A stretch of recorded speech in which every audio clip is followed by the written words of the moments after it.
So the actual strategy that I'm going to be talking about is actually called whitelisting. Okay, so influencer whitelisting. We're going to dive into this, but before we get into this, of course, I'm labeling this as like the new way that I'm working with influencers. I did do this in 2024. I did this a lot in 2024. Prior to 2024, I was here and there, but there was one key difference that I did in 2024 that I didn't do 2 years prior, and Meta actually really helped us do this, and that is what I'm going to go through today for sure. But in short, a couple bullet points I wanted to go over real quick. So we actually work with Motion. Motion is one of our creative analysis partners. So we're able to connect ad accounts to our Motion account. Anyway, inside of our partnership with Motion, they actually granted us a survey. And inside of this survey in 2025, the survey basically said successful brands will move beyond traditional influencer marketing, and they will be focusing on whitelisting, first-person storytelling, humor, and longer educational content. So not your typical 30 to 45-second video, but they're expanding beyond that to about 60, 90, even 120 seconds as well. So really interesting. It's awesome because we get to add more context in this video for sure. So yeah, we're gonna go over some strategy, which is the whitelisting, some process on how to make it work, and then some key success factors as well. So yeah, let's go ahead and get started. So obviously influencers works. Real stories is essentially what we're coming down with. Obviously they have such a large following, but the main thing that I want to get across, because the other side to this is like, well, we can use like AI UGC creators, which you actually absolutely can. Like AI UGC creators going to be great for B-roll. However, let's not make that the main thing inside of our ad creatives. We could test that, but sometimes, like going to my second bullet point here, with an influencer, they have so much influence over these people. And a quote here that I read is, sometimes a person is just an expert just because they have lived and are sharing their story. So that's where this influencer can really come into play. And we're looking for influencers with at least 10,000 followers when we're going to go ahead and partner with them. Okay, so let's go on here. So our influencer strategy. So is anyone familiar with what whitelisting is at all? Do we know what whitelisting is?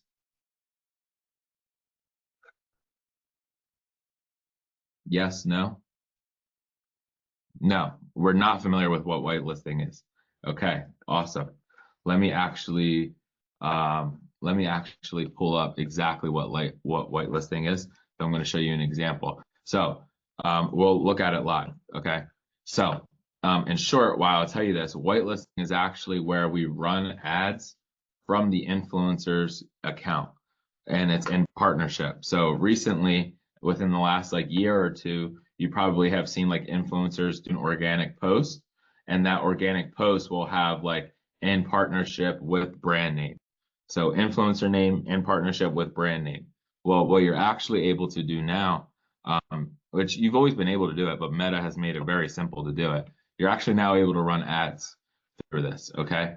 So let's go in and let's actually take a live look at a huge campaign, okay? So, all right, let's go. Okay, so Kat, you actually say, can you guys see my screen? You guys can see the ad account? Yeah. Okay. Yes.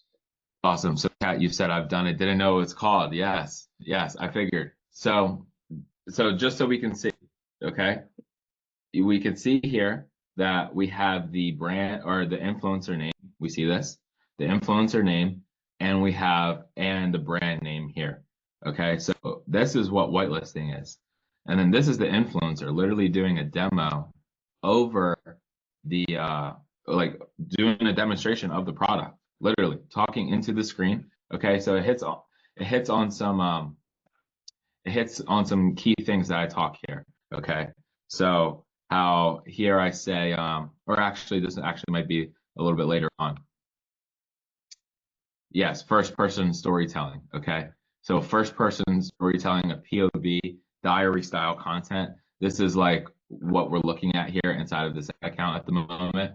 Okay. We can see the results here. Let's look at these results. We spent $3,000 on this ad creative. It had a 7.5 ROAS, $25,000 in revenue from this. Okay. So, and this is a great strategy to do. I've never actually at scale, seeing a ROAS like this is like just kind of hilarious, actually. So, but anyway, that's what whitelisting is. Whitelisting, we're able to gain advertiser access to an influencer account. We're able to run ads under their name. Okay. Not only are we able to do that, but whitelisting actually allows the brand, us, to tap into the influencers' audiences. So people who've engaged with their Instagram account, people who've engaged with some of their content or their Instagram followers. Okay. And then if you're familiar with Meta, you have a custom audience on Meta. Now you're able to create lookalike audiences from that custom audience. Okay. This is probably no secret, but if an influencer has, let's just say, 100,000 followers, and that means they probably have more engagers over the last 365 days. But now we're able to actually do, we're actually able to lookalike audiences from this. Okay. So let's go into this actual real life campaign here. Okay. So I label my campaigns as when I launched them. And then I label the first thing. So this is the date I launched it. Then I go into basically like what the concept is of the ad creative.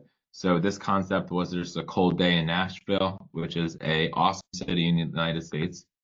I'm targeting broad. I'm targeting 18 plus. I'm targeting females, reels and stories only. And then we're going to the product display page here. Okay, so we're going to the product page.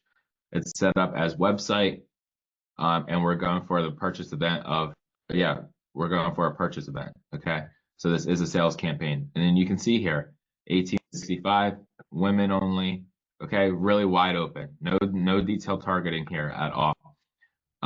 Anyway, inside of our custom audiences, you can see here that we're doing a Instagram profile engagers.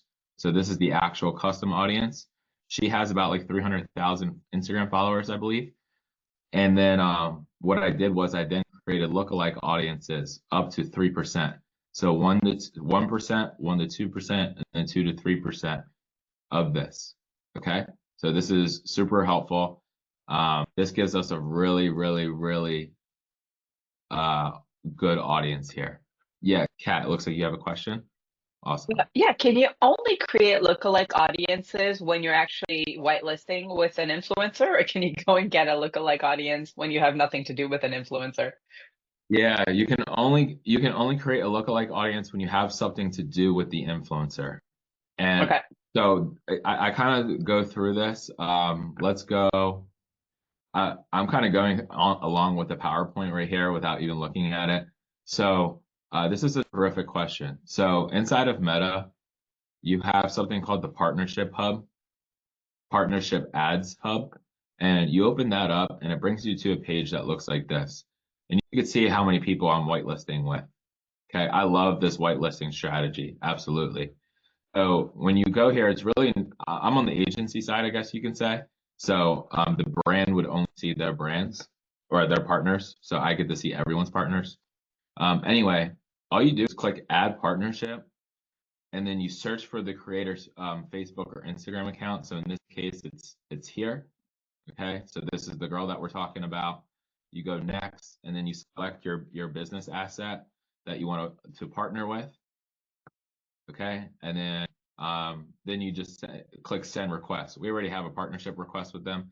So anyway, the best part is actually, so in the beginning of the call, if everyone was listening, Kat said that it's really hard to work with influencers, which is very difficult to work with influencers. The best part about this right here is after you click review request and then you click done, it actually sends the influencer a notification to their Instagram account for them to accept partnership. And it also sends you a link to copy, so you can just copy and paste the link over to the influencer. All right, so it's really simple setup. And then after they accept it, you then go into your audiences, and then we create a custom audience from there. So if we were to, Another weird, maybe dumb question, but like obviously you don't do this cold. Like you have contacted the influencer, you've kind of established, a rapport with them. You don't just kind of like randomly send out requests to collaborate with random oh, influencers. yeah, absolutely, Okay. absolutely. And I do kind of touch on this. Okay. Yeah, so we kind of touched on this part right here. So yes, you're so right. We do not just do this cold. This is how if you were to do it cold, that's how you're going to get a lot of no's. And they probably like mark you as spam. You don't want to do that. Of course not. So what we actually want to do is what you first need to do is you need to basically create a list of influencers that feel right for you. And influencers that feel right for you, their followers must match like who your customer avatar is. Okay. So actually, Kat, I'm actually just going to use you as an example here because I've actually never, this is my first time seeing your brand. And you put your link in the chat for everyone. So let's actually go through it. Like, this is great. So we have like definitely a spicy product, and it's great. So influencers are definitely going to be like up your alley for this, and it's a nice subscription box. I'm sure there's way more for this, but there are a ton of like relationship experts that are Instagram accounts that you can work from here, both men and female. Like definitely on both sides, or even like different dating coaches that you can partner with. Also, Kat, you could also be partnering with meme accounts. So when I go back to the training and I talk about um, where is it on here? Oh, humor's making a comeback.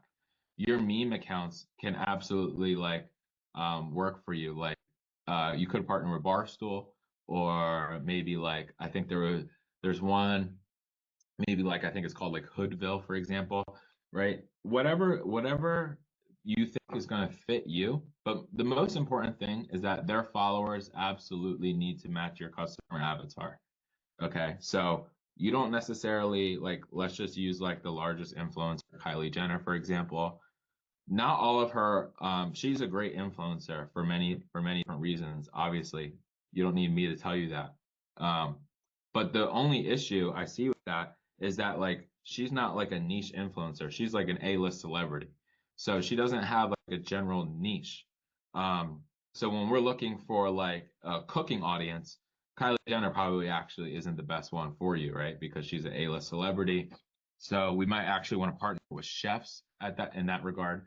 So yes, in short, their followers must match yours. You want to create a list of influencers, and then you want to just make sure that their followers match your customer avatar.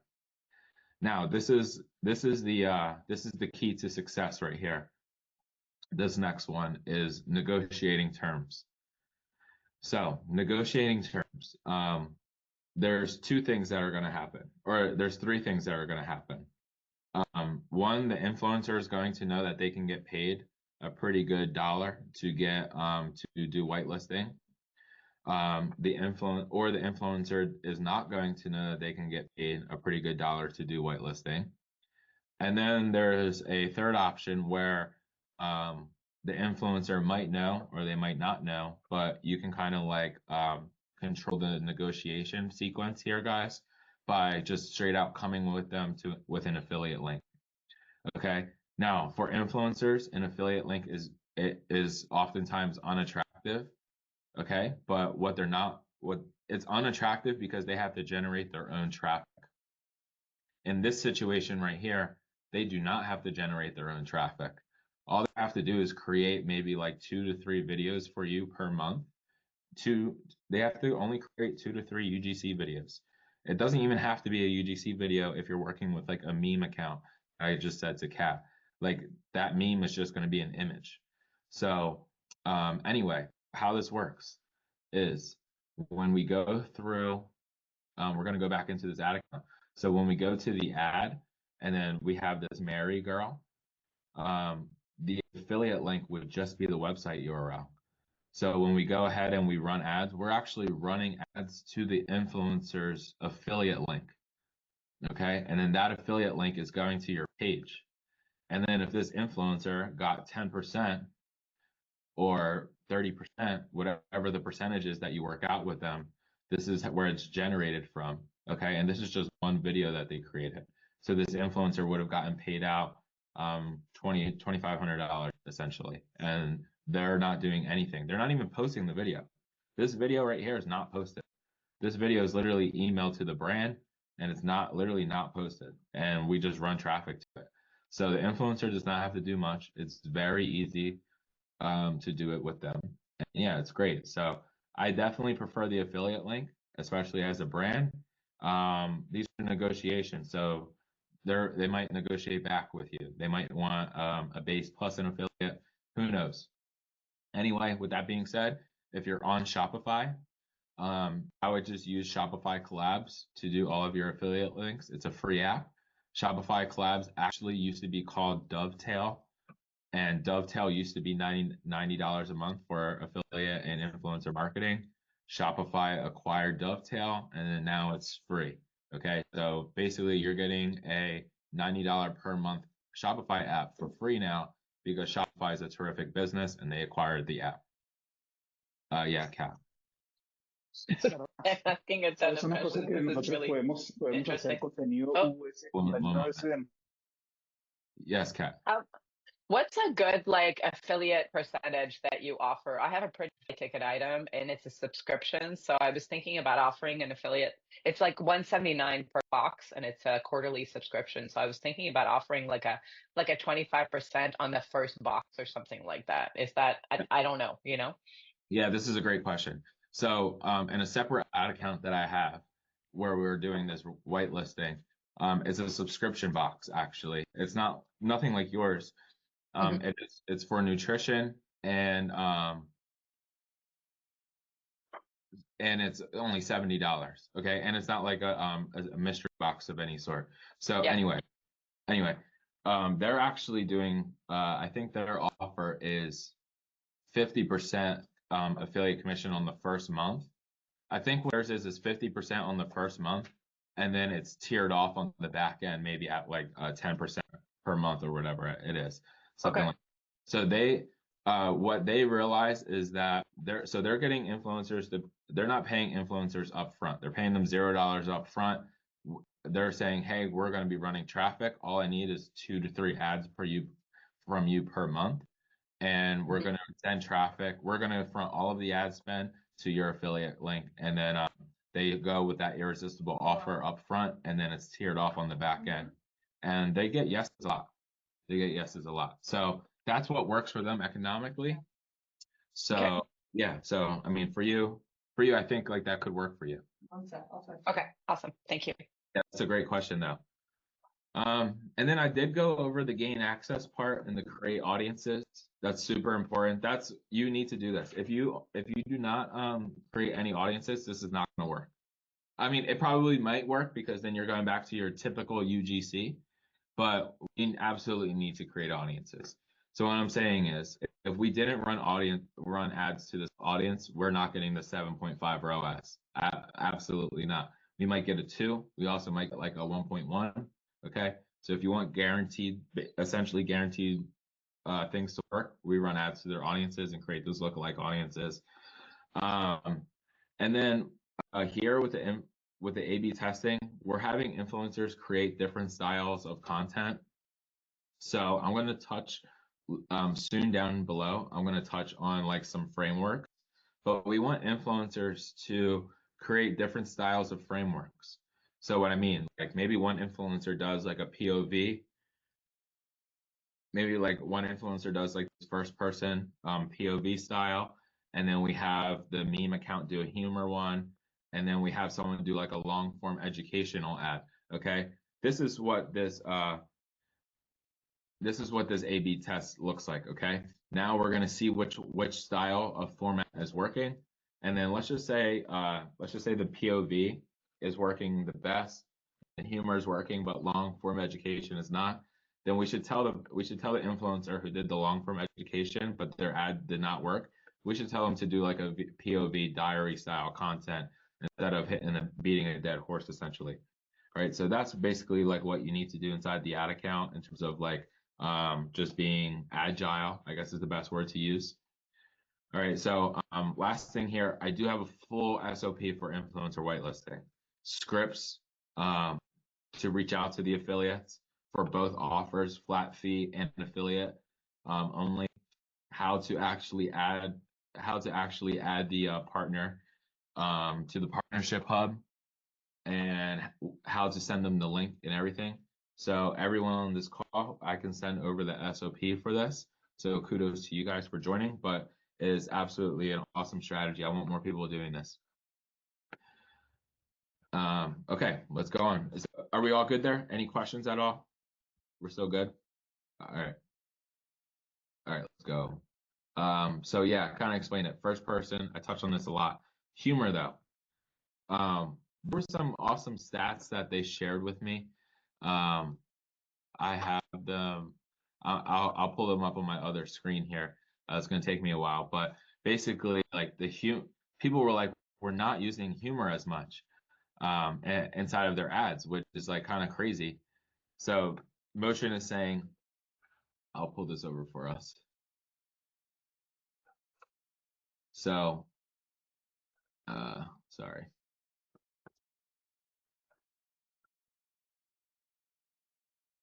It'll load for me. Anyway, Motion is saying that humor is definitely making a comeback, obviously. So what they're actually seeing is more brands are partnering with comedians. So like, yes, UGC creators, yes, influencers, but like kind of like contradicting what I said earlier, when someone does not have anything to do with you, like, and then we might not want to use them. Well, what about like if we get like a comedian, we could partner with a comedian there, whether it's a small comedian or like a niche style comedian. Like there was one comedian, I'm just relating it back to your brand, Cat, because it's like top of mind. But there was like this girl comedian that I used to follow on Instagram. I actually no longer have an Instagram account, which is quite ironic. But anyway, um, I used to follow her on Instagram. She was a comedian, and she would always talk about like your style of stuff. But she had like maybe 11,000 Instagram followers, and she actually did like how I found out of her is because I saw her reel, and I live in Philadelphia, and she was coming here to Philadelphia, and she was hilarious. So I started following her. But that's like she had 11,000 followers. Comedian would definitely work out for this. So it's really just interesting, like that comedy is making a comeback here. I'm trying to pull this up for us.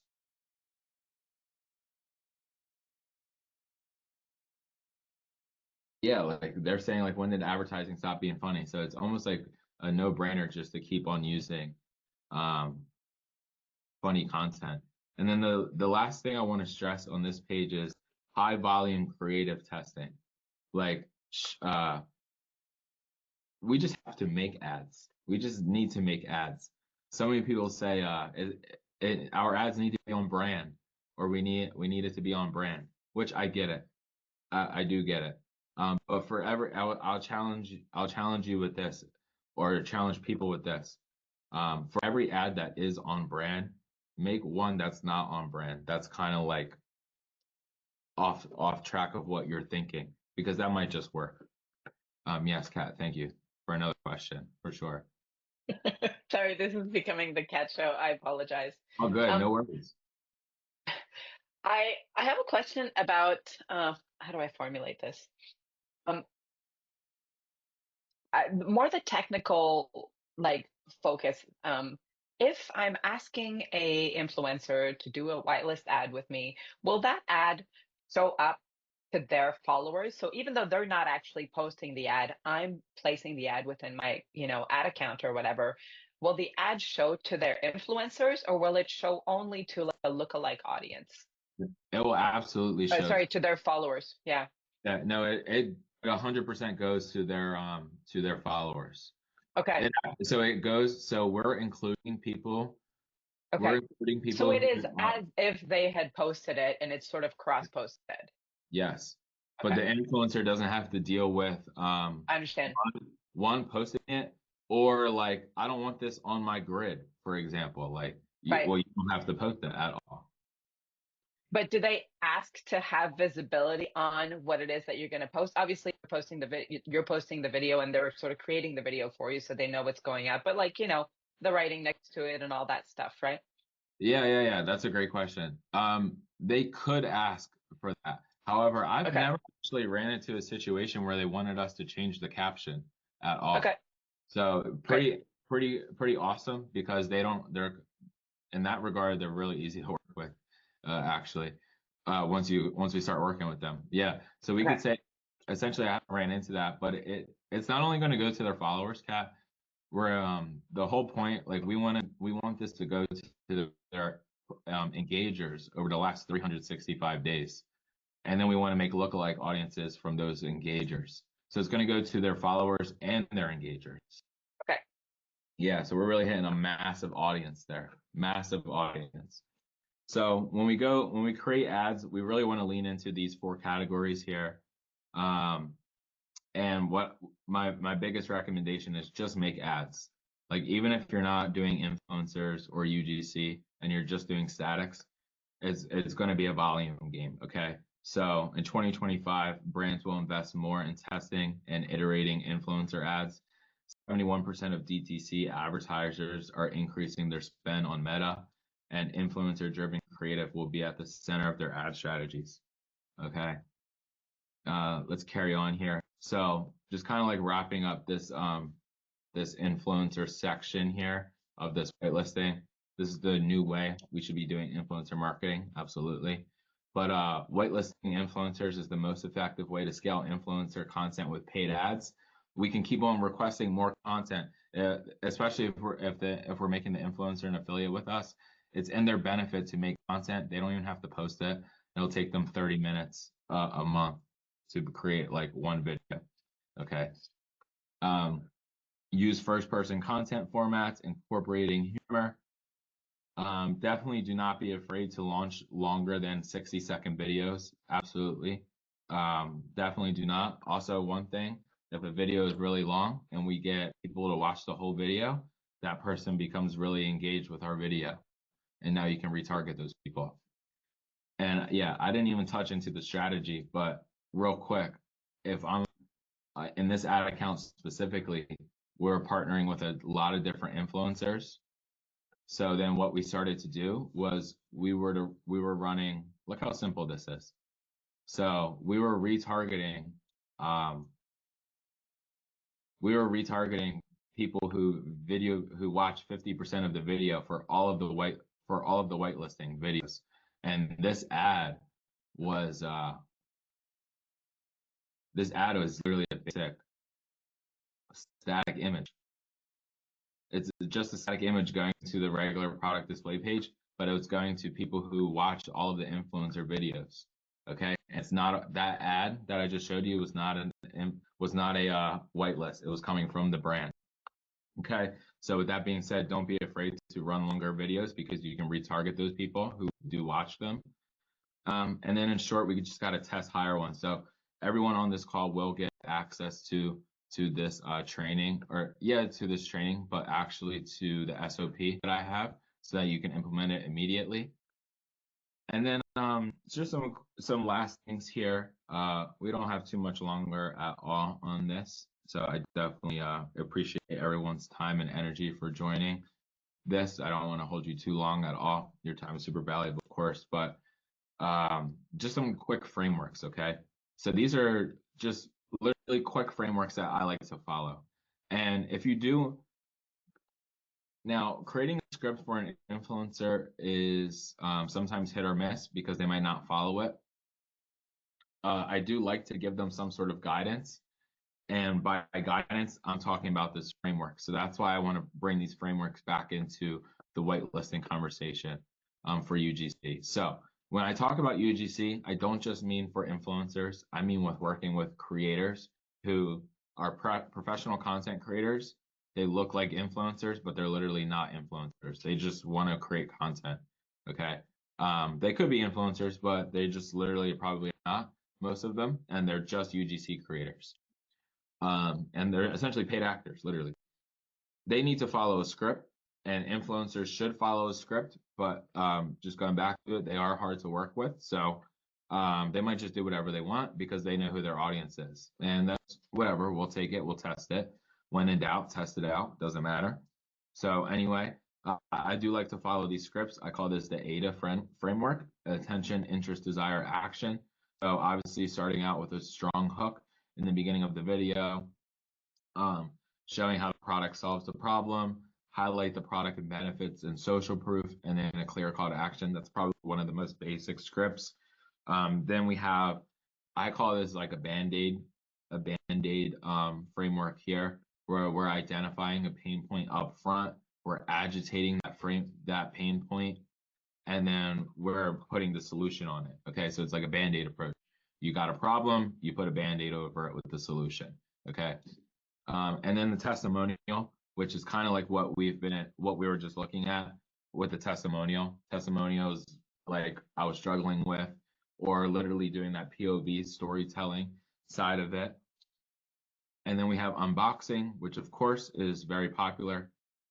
Okay, unboxing, I like to use B-roll for unboxing. Like sometimes the unboxing isn't the best style of videos. It depends on your product, actually. Like if you, I guess for you, Kat, actually, like you have this subscription box that comes every month. Like this is actually like we can go like month 6. Month 6 of being with what's the actual name of your brand? Good Ember. Good Yeah. Ember. Yeah. So like here's my POV of or here's my unboxing month 6 of being with Good Ember, for example. And then they can go through like the storyline of what the first 5 months looked like, okay, and how much they loved being with your brand in the first 5 months. Then they can like demonstrate the product potentially, and then we can go to ending the video with how much they love the product again. Okay, so that's kind of how I like to do unboxings. Like unboxing, straight up unboxing, we don't want it to be boring, but incorporating this into like maybe like a love demo love unboxing. So love demo love sandwich. Start off on loving the product, demo the product, end the video with loving the product again. Okay. And then just some key tips with working with UGC creators at the end. Obviously, we need to look for creators who match our audience. Like we literally want our creator to look like the customer audience. So if we're selling products for sagging skin, we should not be partnering with a 25-year-old creator. We should be partnering with like 65-year-old creators, 50-year-old creators. Okay. And then there's some other things here, but I'd say these are kind of just like going like you just really need to brief the creators. We do not want them. I think the best way of putting this is like great movies are great movies, and they're great movies, yes, because they have awesome actors and actresses in it. But every single movie created has a director, and we need to be directing these UGC creators correctly. And you know your brand the best. So use one of these frameworks, brief it out to the creator, and then don't be afraid to give them feedback and revisions. And then when after we get this back from the creator, we need to go in and edit the video. Okay, so I would focus on the actual hook. Okay, so here's an example hook, or sorry, here's an example script for the Band-Aid solution, which is problem, agitating the problem and solution. I used to struggle with pain point. No matter what I tried, nothing worked. It was so frustrating because describing the struggle in detail. Then I found this product and it completely changed the game. Now I have these benefits from the product and it's been a total lifesaver. If you're dealing with this pain point, then you really need to try this. This is super basic, but like getting what's actually going to happen is like the scenes in your videos are going to the scenes in your videos and the way you're cutting the video editing in the UGC videos is really important. So I don't necessarily suggest taking a raw video unless it's from an influencer. I don't typically suggest taking a raw video and running it, but we have to edit the video. Okay. I do have a creative swipe file where it goes through all UGC creatives. We'll go through that.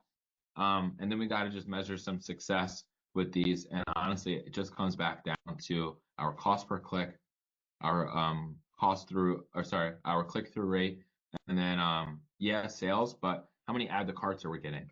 I like tracking add to carts. Yes, I like tracking sales, but I like tracking add to carts because if we get a sale by accident, I actually want to like I don't want to get a sale by accident. The percentage of people adding the cart is so important because it tells us like how much engagement is there, and it tells us how well our landing page is doing in cohesion with our ad creatives that we're running. But like that customer journey needs to be congruent there. Okay, so I could go into a whole another hour talking about that customer journey and why I love add the cart so much. But yeah, I know that I think we have like 3 minutes left, but just kind of wanted to break it open, see if we have any other questions.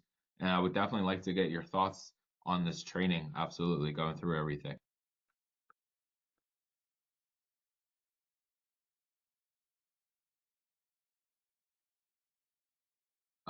So Thierry, did you have any questions about this? No, no question, but it was a good training, definitely. Thank you. Okay. And do you have any do you have a brand Thierry?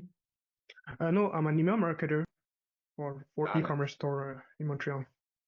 Okay, cool. So you're actually working with the brand right now, Exactly. but for emails. But okay, this makes a lot of sense. But you're trying to learn everything marketing.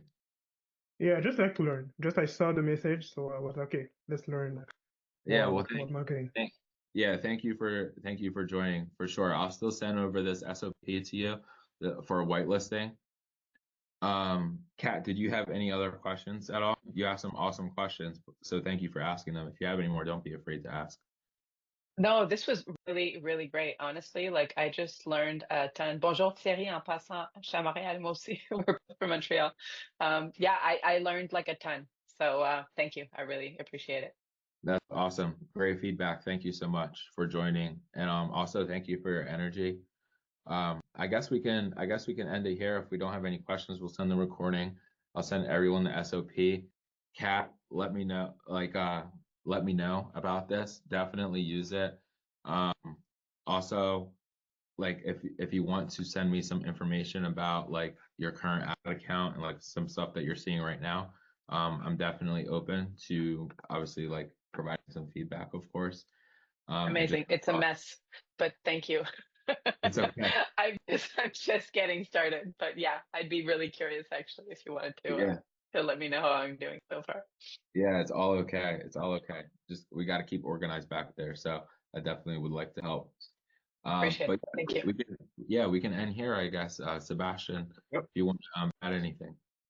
Yeah, no, I mean, I think this was a really good training. Thank you again for everyone who joined. Thank you for your, paying attention and asking questions and everything, Kat and everyone else. I think it was awesome training.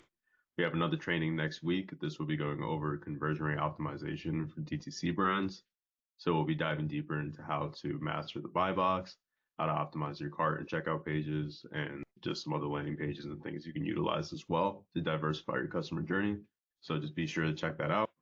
And outside of that, if anyone has any other questions or anything, don't hesitate to just post inside of the community. You can also shoot a DM to me or Brandon or Andrew, and we'll get back to you as soon as possible.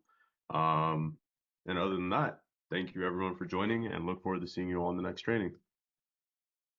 All right. Thank Bye-bye. you. Thanks, everyone.